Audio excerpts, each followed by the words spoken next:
Light the candle, Tiger!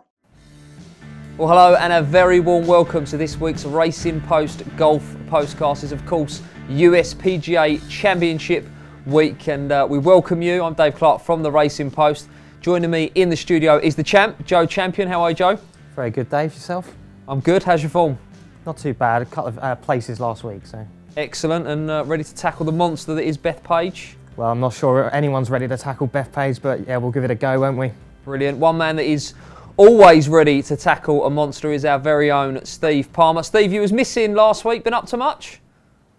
Yeah, just had another baby.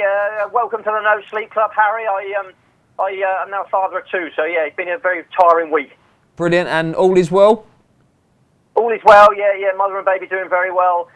Thomas Michael Tiger Palmer is loving life, yeah. Excellent. Right, let's recap last week very quickly then, Joe. What happened? We had two tournaments, notably the British Masters first. Yeah, first one, the British Masters, won by Marcus Schinault, one of these very talented young Scandinavians that's on the circuit at the moment. Did really well, actually, because he bogeyed the 15th and 16th, and it looked like that was it for him. But birdies at 17 and 18 brought him right back in it. The birdie at 18th won it for him, and he held off Matt Wallace and Eddie Pepperell, as well as Robert McIntyre. So a couple of heavy hitters in behind him. So great performance from Schinault. And on the US Tour? The Byron Nelson was won by Sung Kang at 125 to 1. It's a big old price. For a player who's been on and off sort of threatening to do this at some point, there was a birdie fest there on those wide fairways at Trinity Forest, and he won by 2 shots from Matt Every and Scott Piercy. Scott Piercy became the first player in 9 years on the PGA Tour to win without, to go a whole tournament without a bogey, but wasn't quite good enough. The putter didn't fire for Piercy, but yeah, he should quite enjoy himself this week, actually. Anything to take out from those two tournaments, Joe? I think Brooks Koepka, probably we can touch on him. Obviously, we'll talk about him a bit later, but just kind of ambled around and finished in 4th place. Never really looked like winning, but perfect prep really for this week. Excellent stuff. Steve, did you pay any attention? I'm sure you had your hands full to last week. Get involved at all? Yeah, I didn't really even look at the odds, didn't look at the field. So, I didn't get involved because I had other things on my mind. But, Marcus Schinault's always been a good links golfer, had a good record on links terrain as an amateur. But he was having a bad year, so he's a tough one to find. And then Sung Kang had a bit of Texas form, but also an extremely tough find. So, yeah, I'm quite glad I didn't get involved last week. Right then, gentlemen, shall we move on to this week's action? We're at Bethpage Black, Steve. First of all, let's talk the track, and all I'm hearing is very difficult and very long. Yeah, you're hearing correctly. I mean, extremely difficult. 7,436 yards, past 70. Long course, but quite narrow as well. Very juicy rough. Loads of enormous par 4s, only 2 par 5s. So, I think the winning score is going to be low this week. And it's playing its full length after a very wet spring. Been a bit more rain this week, so it's a soft, long course which demands top-class driving. You've got to be long and straight. So, a real ball striker's paradise this week. And this is a course that has been used before, US Open, I think the Barclays as well. We're in New York. What do we know about the track? Well, the US PGA, for starters, has moved from August to May. We must address that because they've sandwiched they've got all the majors, a major a month for 4 months now. But we have got some major form at Bethpage. It's hosted the 2002 and the 2009 US Opens. Tiger Woods won the first one of them. Lucas Glover won the second one. And then we've got 2 more pieces of course form from the Barclays, which was the traditional FedEx Cup playoffs curtain raiser. The Bethpage hosted the Barclays in 2012 and 2016. Nick Watney and Patrick Reed were your champions for those ones. Joe, what do you make of it? I'm sure everyone will see the sign that's gone viral already. Warning, the black course is an extremely difficult course, which we recommend only for highly skilled golfers, because it's, of course, a public course. Yeah, it is. I actually had a look at where the sign originated yesterday, and there seems to be a number of different theories about that. Everyone's got their ideas of when they first saw it there, and no one quite seems to know. But as Steve said, it's an absolute monster, this course, and with the soft conditions, it's just going to play longer and longer. So, yeah, guys that hit it a mile off the tee are going to be at a big advantage this week. And we can't expect too low a score. I mean, we're past 70, and the course record is, I say, only, but 64.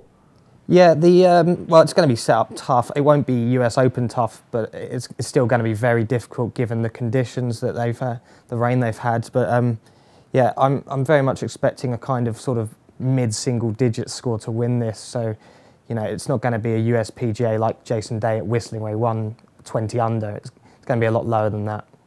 Okay, interesting. Let's get into it then, Steve. Who do we like and why? I really fancy Dustin Johnson. I think Dustin Johnson should be clear favourite.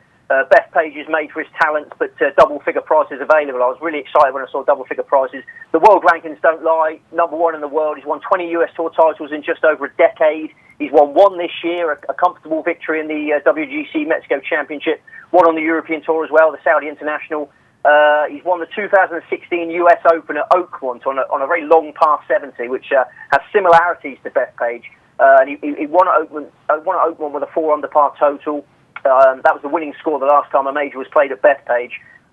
DJ loves these long par 70s. I mean, his magnificent driving. I mean, he's arguably the best driver in the world. Rory Mcilroy probably the only one that could rival him. Yeah, it sets him up really well on these massive par 4s. There's so many massive par 4s at Bethpage, and DJ makes mincemeat of them. He's won the St Jude Classic twice on a long par 70 at Southwind. He's won the 2016 Bridgestone Invitational on a long par 70 at Firestone. He's won on a long par 70 close to Bethpage. Half-hour drive down the road from Bethpage is Glen Oaks, where Johnson beat Jordan Spieth in a playoff for the 2017 Northern Trust. He loves performing in front of New York crowds. He's got a big fan club up in New York. They're all supporting Johnson against Spieth in that 2017 Northern Trust. And as well as that Glen Oaks success, his maiden US Tour title came in New York. He won the Turning Stone Resort Championship in 2008. He won the 2011 Barclays in New Jersey. So great form around here. Last major stage in New York, the US Open last year, he finished third. At Bethpage in particular, he finished 40th there in the 2009 US Open, but that was very early in his career. Subsequent visits for the Barclays, he finished third in the 2012 Barclays, 18th in the 2016 Barclays. The course is ideal for him. The atmosphere, I think he'll relish. And the 3 weeks he's just had off, I think, were perfect for ironing out some technical issues he had with his driver. At the Masters, he actually benched his driver for most of round two. He said the face of his driver had become too flattened. So for a lot of round two, the two-thirds of round two, he was playing without a driver with this massive handicap at Augusta. Then over the weekend of the Masters, he switched from the TaylorMade M5 to the TaylorMade M6. So it's remarkable to switch to a different type of driver mid-major. And he was experimenting with new driver shafts that week too. And despite all that, he finished second. He finished second at Augusta, beaten by just a shot. So incredible effort. And then he threatened to win the Heritage next time out before the wheels came off on the back nine on Sunday. But I wouldn't worry about that. The Heritage venue doesn't suit him. He was just hitting too many drivers. He was over-aggressive. He got punished. Bethpage is much more his cup of tea. And I think those 3 weeks he spent, those 3 weeks he's had off, if he spent them getting his driver spec right, which I think he will have done, that means he won't have had time to fiddle about on the putting green. Because Dustin Johnson, he's one of these characters. He loves switching putters. He switches putters on a whim. But because he's had that focus on the driver, I think he'll stick to the putter he's been using. And that's fantastic news because Dustin Johnson is putting as well as he ever has this year. He's fifth in the US Tour strokes gained putting stats. So I'm expecting an improved driving performance from Johnson at Bethpage. I'm expecting the same level of putting, which has been good this year. And I think that adds up to his second major victory. Strong words. A lot of nodding along the way there as well. Joe, you agree with a lot of that? Yeah, I can't really disagree with anything Steve said. I'm a big fan of DJ this week as well. He mentioned his putting has been brilliant this year, and Poa greens at Bethpage this week as well. He loves putting on Poa. So yeah, DJ I think he's a great bet this week as well. Steve, just quickly drill a little bit deeper into Dustin Johnson. Was he got one major to his name? Why has he not won more? Yeah, I mean, majors are not easy to win, Dave. He's a bit of a late bloomer. I mean, a lot of these kids come straight into the game in their teens. Dustin took a little bit longer to get going. He's obviously had a lot of rules issues through the years. You know, a couple of majors have got away due to rules indiscretions. I haven't got any concerns about his mental capacity to win major championships. I think he is strong enough to become a prolific major champion. So yeah, I've got no concerns about Dustin Johnson mentally, and I think technically this course is made for him. Brilliant. Right, a player that we haven't seen in recent weeks, in fact since donning the famous green jacket, is Mr Woods. How do you weigh up his chances, Steve? Tiger, yeah. I mean, obviously, if I wasn't a betting man, I'd love to see Tiger win. I mean, I tipped him at 1,000 to 1 for the Grand Slam at the start of the year, a little speculative play because I thought he'd contend in every major. And I do think he's driving well enough to go close at Bethpage. His driving has improved this year, but he shouldn't be vying for favouritism, I'm afraid. So he can't be in the staking plan. Driving is not a Tiger Woods strength, and a soft, long Bethpage is a driver's track. So he's not for me. I mean, his Masters victory was obviously fantastic, but much easier to sort of predict because he was playing in his 22nd Masters there when he won at Augusta last month. 22 Masters, and that course knowledge and comfort was decisive down the stretch. But he's only competed 3 times at Bethpage, not since 2012 as he teed up there with a scorecard in his pocket. He finished 38th in that year. So this is a much tougher task than the Masters, yet he's almost half the price. I mean, statistically, if you look at the driving stats, Woods was the 6th longest driver on the US Tour when he won at Bethpage in 2002. 17 years later, he is the 52nd longest driver on the US Tour. So he's a different animal now. I fancy Tiger to be out-muscled this week by the young guns over 72 holes, but I think he'll contend. Well, one of those, I say younger guns, because he's not such a whippersnapper, Rory Mcilroy. This would be surely a course set up perfect for him, Steve. Yeah, you're right, Dave. It's a great course set up for Rory. Soft, long, difficult driving tests right up his street. He was 10th in the 2009 US Open at Bethpage, but he was poor in the 2 Barclays there. He was rubbish in the 2 Barclays there. He flopped at the Masters in the last major. He hasn't won a major for almost 5 years now. And disappointing final round at Quail Hollow last time out when he was a short price to win that going into round 4. So, there's a few negatives against McIlroy, and I prefer Dustin Johnson at a similar price. And then before we get through the rest of your picks this week, the final one I want to get a line on you from is the major specialist, Brooks Koepka. Yeah, I mean, he's been inconsistent, hasn't he? He's not been putting well. I don't think playing in Texas last week was very helpful. Very massive, wide-open fairways there. He won't have that luxury at Bethpage. I just saw that as a waste of energy playing last week. He had to play a lot of holes on Sunday. There were weather delays early in the tournament. But, as you say, he's the king of modern majors. He's won 3 of the last 7 majors he has entered. He won the last major in New York. He won the last US PGA. He tied 2nd in the last major, the Masters. So, amazing major credentials. He's impossible to rule out, but... Again, of the market leaders, I think Dustin Johnson is the one who I will be shocked if he doesn't contend. The others I can do without. Right, so we've got DJ on side. Who else do you like this week, Steve? My next best is Xander Schauffele. I never usually like backing course debutants in any tournament, but the last time this course was set up for a major was 10 years ago, so I don't think Schauffele has that huge disadvantage in being a Bethpage virgin. I think he'll fall in love with this layout immediately. He's rock solid from tee to green, such a smooth swing, effortless power, superb course management for one so young. He's only 25, but very mature head on young shoulders. I see him grinding out loads of pars and giving DJ most to worry about. I mean, Schauffele's majors record is awesome. 4 top 6 finishes in 8 major starts, including in New York for the US Open last year. Tied 2nd alongside Johnson in the Masters. Didn't have much Augusta experience, only his 2nd spin. Opened with a 73, understandable, but fought back incredibly well over the final 3 rounds to finish tied 2nd. Such a quality all-rounder. So, I can see Dustin and Schauffele going down the stretch, dueling for glory on Sunday night. And who else a little bit further down? I'm sure you've got some big price fancies to perhaps get stuck into each way. Yes, Dave. I've got 2 more strong each-way fancies and 2 more at much bigger prices. Tony Finau finished 5th in the Masters, played alongside his hero Woods in the final 3-ball. His form figures from the last 5 majors are 10, 5, 9, 42, 5. He was 5th in the US Open last year in New York, then 2nd in the Northern Trust in New Jersey. So he likes this part of the world. He's competed at Bethpage once before, finished 12th in the 2016 Barclays. He's got the long game class to handle Bethpage. 4th selection, Bubba Watson, 2-time Masters champion, briefly threatened a green jacket hat-trick last month. He was in 2nd place with a couple of holes to go and then bogeyed the final 2 holes. But we know he's good enough to win majors. He almost won the US PGA in 2010. He was beaten in the playoff. And his Bethpage Black form figures are 18, 10, 13. That is solid credentials on a course that suits.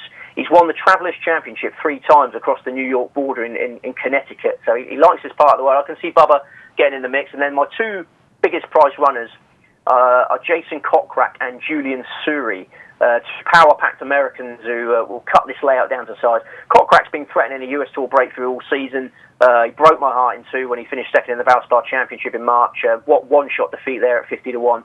I don't see why the PGA can't be the tournament where his moment finally comes.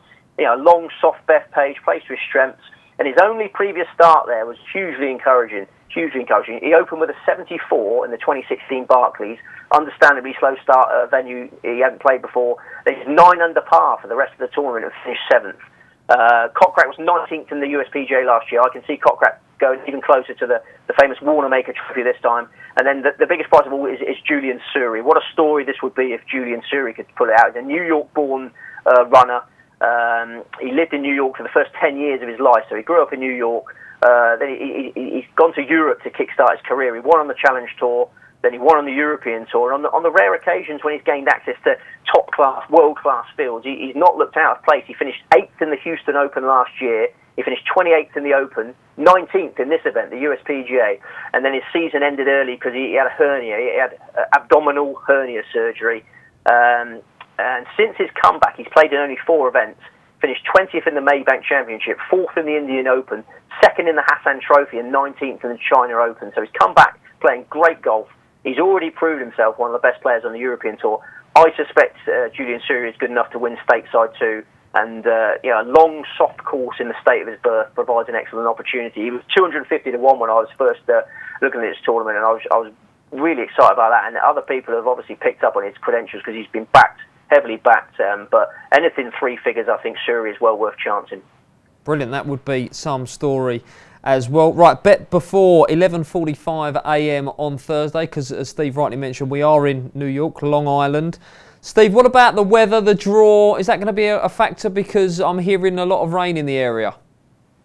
Yeah, I mean, the weather is... the key thing about the weather is how cool it's going to be. Everyone on this side of the Atlantic, we think every American tournament must be played in beautiful, sunny weather, and the Florida ones normally are. But, it's going to be quite chilly there. And obviously that's another thing to factor in when you're analysing Tiger Woods, who has drifted in the betting, and understandably so, because... his back problems are not behind him. I mean, he'd be walking very gingerly this week in the cold weather. I think the chilly Bethpage mornings might scupper Tiger's chances. I hope not. I'd love to see the Grand Slam bid continue, but you're going to get very sort of British weather conditions over there. A little bit of breeze and cold weather and the odd spot of rain. Not sure about some of his clobber either, Steve, because I saw him wearing a hat with a woolly hat over the top of it. Did you see that? Yeah, he looks desperate to shield himself from the elements, doesn't he? But it wouldn't take much for the back to seize up a little bit, I think, this week in these conditions. And there's other players that you've got to consider like that. I mean, Jason Day, notoriously injury-plagued individual, he's well fancied this week. But how's he going to handle the cold weather? He's a very brittle character. So not your average American stateside major. We're used to the US PGA being played in baking August conditions, but we've switched to May, and we've switched to a particularly cold part of the country. Certainly something to factor in there. Right, the views of the Racing Post's very own Steve Palmer there. And now we welcome a new voice to the Racing Post Golf Postcasts. Glenn Day from our friends at Star Sports, of course, the gentleman bookmakers. Glenn, welcome. Tell us a little bit about yourself, the role at Star Sports. I'm a senior trader at Star. Obviously, the golf odds compiler there. My main 2 tasks, a bit of everything like most firms these days. But love me golf, and that's my main role. Do you play? What do you play off? Yeah, I play a bit. 17 off local courses. I'm sure 17 wouldn't work very well for me at the courses these guys play at. But 17 gets me around these days. Lots of bandit chat there. I'm sure you're probably very handy off of 17. Do you specialise US, European, or are you an all-rounder? All-round. Really, years ago, previous firm, I was more into the European. We split the tours, really. But, take an interest in all tours, really. I keep an eye on the Asian and Japan tours as well. You get the odd star like Matsuyama come along, so it's nice to keep an eye out for those guys as well. Wow, looks like you've got your hands full there then, Glenn. Let's have a show then. So the punters jump onto the website starsports.bet and they find the market, and who's heading the betting? Heading the betting at the moment is Dustin Johnson at 10 to 1. If I run down the first 10, Yep. Koepka at 11s, Rory Mcilroy at 12s, along with Tiger, 16 to 1 John Rahm, 20 to 1 Justin Rose, 22s Jason Day and Ricky Fowler, and 28 to 1 Francesco Molinari and Xander Schauffele. And what are your each way terms this week, Glenn? Each way a fifth to first 7 this week. Is that the norm, or does it fluctuate? No, obviously normally standard tour events we vary 5 or 6. We like to shake it up a little bit, but we've gone with a 7 this week for the second major of the year, beg your pardon. And before I get your view, how's the book shaping? I mean, Star Sports renowned for laying huge bets on other sports. Is that the case in golf? We haven't taken any huge bets. We've had plenty of interest at the front of the market. Koepka, Day at 25s, we cut to 22s. Rahm at the 20s into 16. There's been a good spread of business, whether the 7 terms have been part of that, but we've seen money for a lot of players in it, so it's very good. And who would be the bogey at the moment, the one you want to get beat? The worst one at the moment is John Rahm. John Rahm. Interesting, though. Jeremy Chapman made a good case for John Rahm. Okay. Excellent. So that may be where we are. Right, let's get everyone's views then. Joe, we've heard from Steve. He's very much in the Dustin Johnson camp. What about yourself? Yeah, as I've already said, I do fancy Johnson as well, but I've got a couple more. First one is Jason Day, who we've already mentioned. You know, Steve went into detail about his fitness troubles, and yes, it's always in your back of your mind when you're backing Jason Day.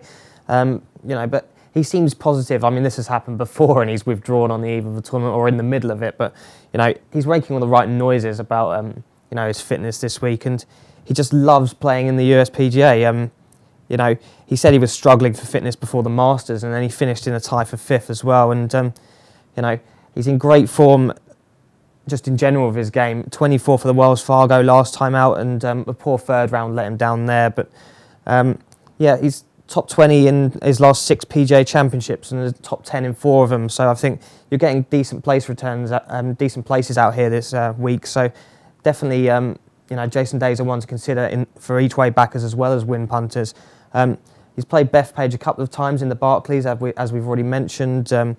He was tied 4th there in 2016 and 24th in 2012, which is pretty good going. Well, he's a monster off the tee, isn't he, Jason? He is a monster off the tee, and he's one of the best putters out there. I've mentioned Dustin Johnson's liking for Poa annua greens. Jason Day very much in the same camp. They're probably the top 2 in the world on Poa annua. And it's an AW Tillinghast design this week, Bethpage Black, and he's designed a couple of other courses that have been played on the PGA Tour and in major championships as well. Ridgewood in New Jersey, which has hosted the 2018 Northern Trust, or formerly the Barclays. It was called the Northern Trust for the first time, I think, a couple of years ago. He finished tied 20 there last year at Ridgewood, tied 2nd in 2014 and tied 5th in 2010 on a Tillinghast design. And the 2016 USPGA, won by Jimmy Walker, was played at Baltusrol, which is another Tillinghast track. And Jason Day finished 2nd there, a shot behind Jimmy Walker. The course has also, I keep talking about the course, has had a redesign by Rhys Jones, the same as Baltusrol, as I just mentioned. Day's a 2-time winner of the Farmers Insurance Open as well, Poa annua greens in California, and also a Rhys Jones designed track. So yeah, Jason Day, he's you know, he's sounds like he's ticking high. a lot of boxes. Yeah, it should be a course that he loves. He already said that he loves it here, and you know, when he played at Bethpage in 2016. Of the 79 players that made the cut at the Barclays, his driving accuracy was the worst in the field. It was 79 and 79, about 35% of fairways made on the round. An improvement on that. I mean, he finished 4th. It should see him go much closer. You know, he ranked 9th in greens in regulation, but yeah, any improvement and he'll go really close. I talked about his Masters finish the other month, and he would have gone even closer to winning the Masters for the first time had he not double bogeyed the 15th on the Saturday, which is effectively giving up 3 shots to the field. So, yeah, desperate to atone for that mistake. So, I think Jason Day is the man to be with this week. Joe, he is a top class golfer, but he has broke my heart many a time through withdrawals from injuries. What are the vibes coming from the camp? Yeah, he's very positive this week. It's almost the complete opposite to how he was before Augusta, where, you know, everyone was talking about, Jason Day, he's moaning about his back again. He's heard him called a crybaby and all this. But yeah, you're going to get that with him. But, you know, when he is this positive, you have to take notice, and hopefully it all comes together for him this week. Well, I don't think the course could be set up any better for Jason Day. Gets the vote from Joe. What about yourself, Glenn? Who's your main pick? My main pick this week is Jonathan Vegas, a very big 125 to 1. A guy probably playing the best golf of his career at the moment, although without a win this season. A 3-time tour winner, defended in Canada. 3 top 10s this season, including a third at the Players, which saw him go very close. No one forget his last round, 6 under par there, on a tough course, great finish. 8th last time out in the Wells Fargo, consistent all season long. 18th in driving distance on the tour this year, so I think that's a very good stat. Obviously, you need to drive the ball long and straight this year. 35th greens in regulation. If you're on the fairway and on the greens, you're going to get the job done. I think he's a big player, just totally in form. And with the early weather forecast on day one, he's actually out in the last group. So if the weather is as predicted, he's going to miss it, apparently. So that could factor in for him as well. So I think 125 to 1, a very big price each way, Johnny Vegas for me. Right, so he's 125 to 1, Glenn. I dare ask you if you've got a big price fancy. Yeah. It's probably one to put up as the first. Of the front of the market, I've just put up Koepka as my man there. I'm a big fan of Brooks Koepka, been for a long time, ever since he came off the Challenge Tour with 3 straight wins. Just missed a major at the moment, isn't he? 3 of the last 7 have gone his way.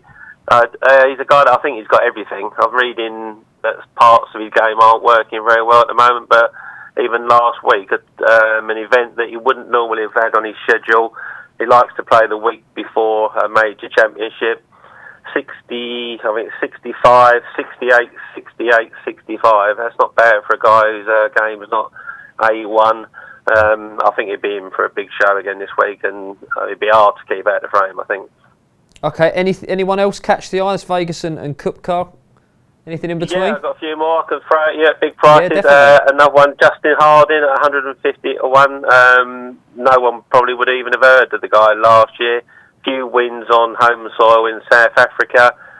He ventured over to Asia and won a couple of times at the start of last season, which got him into a couple of European Tour events. He kept showing up on my radar with good 3rd or 4th round scores to propel him towards the leaders or get him in the frame. And at the Qatar Masters this season, he again shot 66 in the final round to get the job done and achieve his first European Tour victory. 6th in driving accuracy on the PGA Tour this season. Now he's gone over there. Fantastic stat in itself. Just consistently playing good golf. Quite good enough to win a major, I don't know, but I think it'll give you a good run for your money at 150 to 1. Currently ranked 42 in the world, which is also a testament to his consistency. I think he's in for a very good show as well. Excellent, Glenn. Very much going with the long and straight line there. Joe, who else do you like outside of Jason Day? Well, as I've backed DJ and I've backed Jason Day this week, so I'm going with one more at a bigger price, and that's Thomas Pieters, who finished in the top 5 in last year's PGA. We know how good he is. We've seen how good he can be in front of boisterous crowds in the Ryder Cup, and he hasn't quite kicked on since 2016. It's off the radar a little bit, hasn't he? He has a bit, yeah, but he seems to love the big occasion, and he's finished in 4th at the Masters in 2017, and as I mentioned, 6th at Belle Reve last time in the US PGA. And he possesses massive power off the tee. He's one of these guys that can hit it an absolute mile. US Tour events, he hasn't played many, obviously, as a European Tour man, but this season he's played well when he has played on the US Tour. He's finished 30th in the CIMB Classic, 18th at the co-sanctioned WGC HSBC Champions, and he won the World Cup alongside Thomas Dietrich. He hadn't played golf for a good few weeks before teeing it up at the Byron Nelson last week. He enjoyed those massive wide fairways because he finished in a tie for 23rd place, which is a nice little sort of pipe opener ahead of this week. He's also got form Riviera Country Club, which hosts the Genesis Open every year, itself a former US PGA venue. He's finished tied second there, and that's a course where Dustin Johnson, Bubba Watson are kind of the guys you want to follow there. So yeah, that should sort of tie in well with Bethpage this week. So at a big price and with the generous place terms available, Thomas Pieters is a big runner at the odds for me. 2 in your team. Anyone else? That's it really. Yeah, quite happy with that. Go to war with them 2 and maybe get involved in play.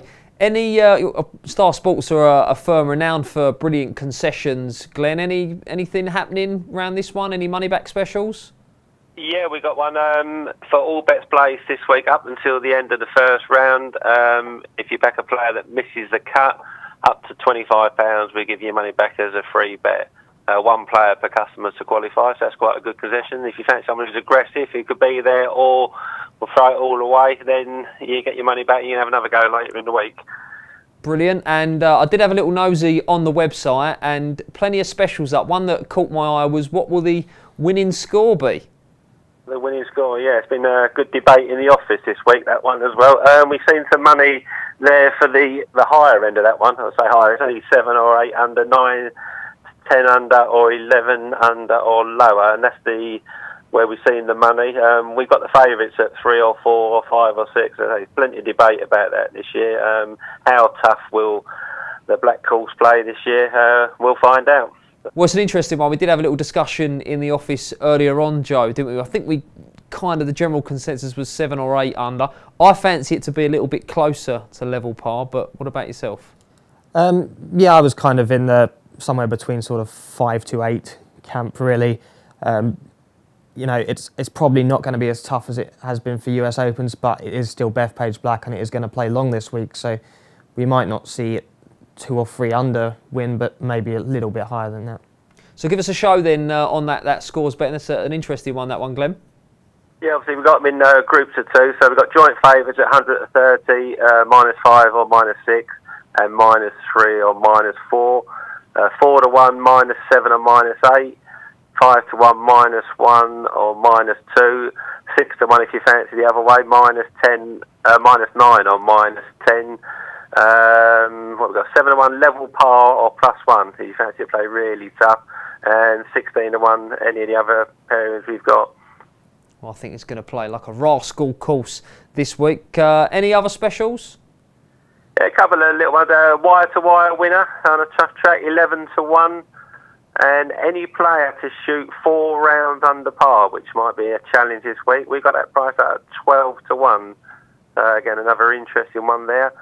And just throwing one out there, not a special as such, but we're industry best, even money. There'll be a hole-in-one this week on some of those tough par 3s. So if anyone fancies that one. Joe, anything catch the eye there? 12 to 1, you can have under level par all 4 rounds. Not particularly. I mean, it's going to be big difficult, arse, isn't it? You need 4 rounds of 69 rounds there. It's not going to be easy, is it? I mean, I'm just looking at some of the par 3s. The 3rd's 230. The 8th is 210. The 17th 207. Even money, a hole in one. There is a shorter one. There a shorter one than that? I believe so. It wants to be. Yeah. Industry best on the back 9. I can't remember which one off the top of my head, but that played one of the easier holes when the US Open was held there. I think it was a 16th or 17th hardest hole, so that's probably your best bet, but I wouldn't be rushing to back that. Okay, right, even money.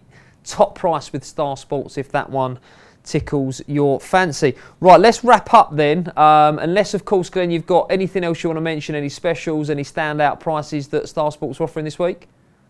No, that's it for specials really. So just those 3 or 4 in there. We are doing price pushes throughout the day today. I mean, currently we've got Justin Rose at 22 to 1. So if anyone wants to keep an eye out for that, on the hour, every hour, someone will be pushed out. So if you fancy someone, perhaps later on during the day might be the time to get on.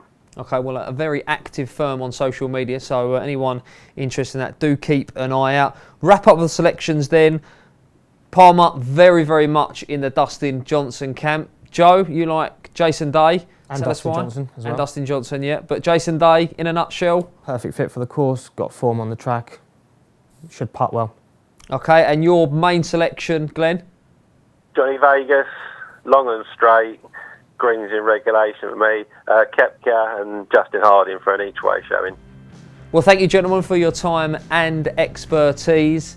Thank you for listening. Do watch out for the special FA Cup final postcast as well with Bruce a little bit later on this week. Plenty of racing postcasts around as well. Thank you again for listening. Until next week, goodbye. Give him the horn!